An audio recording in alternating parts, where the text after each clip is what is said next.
বন্ধুরা আজকের ভিডিওটি হতে চলেছে একটু আলাদা রকম। আজকের ভিডিওতে এসো আমরা কেকেআর কে নিয়ে একটু আলোচনা করি। কেকেআর কি পরিস্থিতি, কেকেআর কেন এরকম হচ্ছে, কেকেআর কি পারবে প্লে অফসে যেতে, সেগুলো নিয়ে আজকে খোলাখুলি আলোচনা করি। তার আগে বন্ধুরা, তোমাদের মতে 2025 IPL এর কে সব থেকে সেরা ব্যাটসম্যান এখনো পর্যন্ত, সেটা অবশ্যই আমাকে কমেন্ট করে জানাও তো তোমাদের কি মনে হচ্ছে কে সেরা ব্যাটসম্যান 2025 IPL এ। তাহলে বন্ধুরা, আগের দিনের ম্যাচে আমরা আবার হেরে গেলাম। কেকেআর এর জার্সি গায়ে মাঠে নামা মানে একরাশ চাপা হতাশা। কিন্তু এই হারেও কি শুধু নেতিবাচক দিক খুঁজে পাওয়া যাচ্ছে, নাকি এই ভাঙা গড়ার মধ্যেই তৈরি হচ্ছে ভবিষ্যতের এক শক্তিশালী কেকেআর? ইডেন গার্ডেনে গুজরাট টাইটান্সের বিরুদ্ধে 39 রানে হেরে গিয়েছে আমাদের কেকেআর দল। স্কোর বোর্ডে 199 রান তাড়া করতে গিয়ে ব্যাটসম্যানরা ব্যর্থ হয়েছে। হ্যাঁ, এটাই সত্যি, ব্যাটসম্যানরা পুরোপুরিভাবে ব্যর্থ হয়েছে। কিন্তু এই ব্যর্থতার মধ্যেও কিছু বিশেষ উঠে এসেছে যা দলটিকে ভবিষ্যতে এগোতে সাহায্য করবে। হ্যাঁ বন্ধুরা, আজিঙ্ক্য রাহানে একজন অভিজ্ঞ ক্রিকেটার, যার কাঁধে পড়েছে হঠাৎ করে নেতৃত্বের দায়িত্ব। হ্যাঁ, কিন্তু সিদ্ধান্ত হয়তো বিতর্কিত, কিন্তু মনে হতে পারে তিনি কেবল একজন নেতা, তিনিও মানুষ। এই ম্যাচে তার নেতৃত্ব একটা স্পষ্ট বার্তা দিয়েছে। দায়িত্ব নিতে চান, চেষ্টা করতে হবে খালি মাঠের ওপরে, মাঠে জোর দিতে হবে, এবং আজিঙ্ক্য রাহানে নিজেই সেটা করে দেখালেন। ইনিংসটা হয়তো জয়ের জন্য যথেষ্ট ছিল না, কিন্তু ইচ্ছা আর চেষ্টা যে ছিল সেটা বোঝাই যাচ্ছিল আগের দিন আজিঙ্ক্য রাহানের ব্যাটিং এর ওপরে। এছাড়াও আমরা ভুলে যাচ্ছি কেকেআর এক রিবিল্ডিং ফেজের মধ্যে দিয়ে যাচ্ছে। দলে নতুন মুখ, নতুন কম্বিনেশন এসছে। বৈভব আরোরা, অঙ্কুশ রঘুবংশী, এইসব তরুণরা আজ না হোক আগামী দিনে ম্যাচ ঘুরিয়ে দিতে পারে, কিন্তু তাদের গড়ে তুলতে হবে আজ, এখনই, কারণ এইটাই তাদের গড়ে তোলা সঠিক সময়। ম্যাচে বেশ কিছু ফিল্ডিং মিস হয়েছে, ক্যাচ পড়েছে, রান আটকানো যায়নি। তবে এখানেই তো কোচিং স্টাফ আর টিম ম্যানেজমেন্টের কাজ শুরু হয়।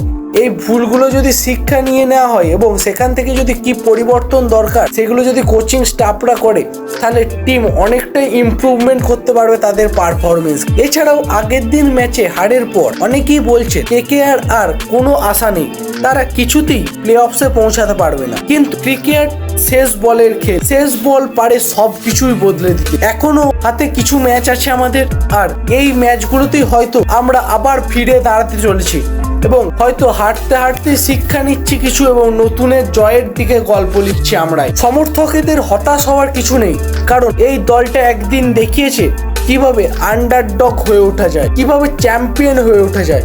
এবং মনে রাখুন, যারা আজকে সমালোচনা করছে আমাদের কেকেআর দলকে নিয়ে, তারা আগামীকাল জয় দেখলে কেকেআর হয়ে কেঁদে গর্জে উঠে বলবে আমি কেকেআর। তাই বন্ধুরা, এই মুহূর্তে দরকার একটা জেতার মঞ্চ, একটা ম্যাচ যা ঘুরে দাঁড়ানোর বার্তা দেবে। আর সেই শক্তি, সেই স্পিরিট এখনো আছে আমাদের কেকেআর এর ড্রেসিং রুমে। আমরা শুধু প্রয়োজন একটা মঞ্চে, আমাদের শুধু প্রয়োজন তাদের পাশে দাঁড়ানো, তাদের সাপোর্টিংটাকে একটু আরো বাড়িয়ে তোলা। কারণ কেকেআর হারে না, হতাশ থেকে রাইজ করে তারা। কারণ কেকেআর মানি নাইট, কেকেআর মানি ফাইটার, কেকেআর মানি রাইডার। আমি বুঝতে পারছি ভালোবাসার দল যখন হারি তখন মুখ থেকে গালি বেরিয়ে আসে। কেন বন্ধুরা? কারণ আমি একজন নিজেও কেকেআর এর ফ্যান, তাই আমি তোমাদের ফিলিংসটা বুঝি। কিন্তু এই খারাপ সময়ে আমাদের কেকেআর এর টিমের দরকার তাদের সাহস জোগানো, তাদের পাশে থাকা, নাকি তাদেরকে গালি দেওয়া। তাহলে বন্ধুরা, এই সময় তোমাদের উচিত কেকেআর কে বলা আমি বাবাই ভালোবাসি কেকেআর। একদিন এই ভালোবাসা নিই, এই আমাদের সাপোর্ট নিই,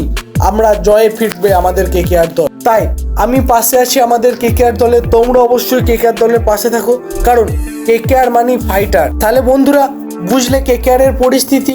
কেকেআর বর্তমানটা ভাবার সঙ্গেও ভবিষ্যৎটাকেও গুছিয়ে নিতে চাইছে এখন থেকে। তাই একটু খারাপ পারফরমেন্সের জন্য তাদের উপর রাগ না করে তাদেরকে সাপোর্ট করাটাই আমাদের দরকার। তাহলে বন্ধুরা, তোমাদের কি মনে হচ্ছে এই যে ভবিষ্যৎ নিয়ে চিন্তা ভাবনা, বর্তমানকেও ঠিকঠাক তাল মিলিয়ে নিয়ে যাওয়া, এইসব মিলিয়ে আমাদের দল পারবে তো পরবর্তী ম্যাচগুলোতে ঘুরে দাঁড়াতে, নাকি আবার যে ভুলগুলো আগে করেছিল সেই ভুলগুলি দৌড়াবে? তোমার এ বিষয়ে কি মত অবশ্যই আমায় কমেন্ট করে জানাও। ভিডিওটি ভালো লেগে থাকলে লাইক করো, এবং চ্যানেলে যদি একজন তুমি ভিউয়ার্স হও তাহলে অবশ্যই চ্যানেলটি সাবস্ক্রাইব করে দাও, এবং ডেসক্রিপশন বক্সে থাকা লিঙ্কে ক্লিক করে আমাদের টেলিগ্রাম চ্যানেল এবং আদার্স কমিউনিটিতে যোগ হয়ে যাও, যেখানে আমরা কেকেআর রিলেটেড সমস্ত আপডেট দিয়ে থাকি। আর বন্ধুরা, তোমরা যদি একজন কেকেআর এর ডাই হার্ট ফ্যান হও তাহলে অবশ্যই লিখে দাও কেকেআর একজন ফাইটার, এবং আমরা চাই সে ফাইটারকে ফাইট ব্যাক করতে দেখতে। এটা অবশ্যই কমেন্ট করে দাও। তাহলে আজকে এই বন্ধুই থাক বন্ধুরা, দেখা হচ্ছে পরের ভিডিওতে।